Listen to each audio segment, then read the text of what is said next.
Hi, I'm Jessica Rohr, and I selected Eleanor and Park by Rainbow Rowell to read. I picked this book for a book club that I'm with in Ann Arbor, Michigan, with a bunch of women, and I read it and thought it was the best love story I'd ever read, and I didn't realize until afterwards that it was banned. So I'm reading it today because it's important to share love in all different ways. Park tried to remember the first time he saw her. Because he could remember on that day seeing what everybody else saw, he could remember thinking that she was asking for it, that it was bad enough to have curly red hair, that it was bad enough to have a face shaped like a box of chocolates. No, he hadn't thought exactly that. He'd thought that it was bad enough to have a million freckles and chubby baby cheeks. God, she had adorable cheeks. Dimples on top of freckles, which shouldn't even be allowed, and round as crab apples.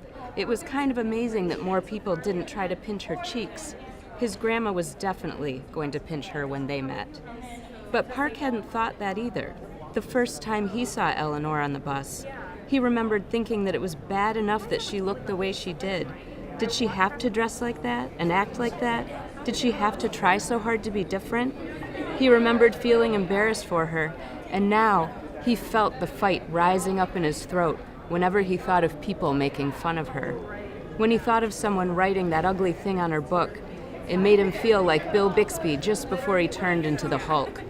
It had been so hard on the bus to pretend that it didn't bother him. He didn't want to make anything worse for her.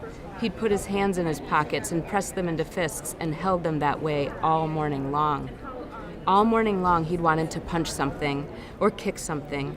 Park had gym class right after lunch, and he ran so hard during drills, he'd started to retch up his fish sandwich. Mr. Koenig, his gym teacher, made him leave class early and take a shower. Hit the bricks, Sheridan, now. This isn't cherry, it's a fucking fire. Park wished it was only righteous anger that he felt. He wished that he could feel defensive and protective of Eleanor without feeling everything else.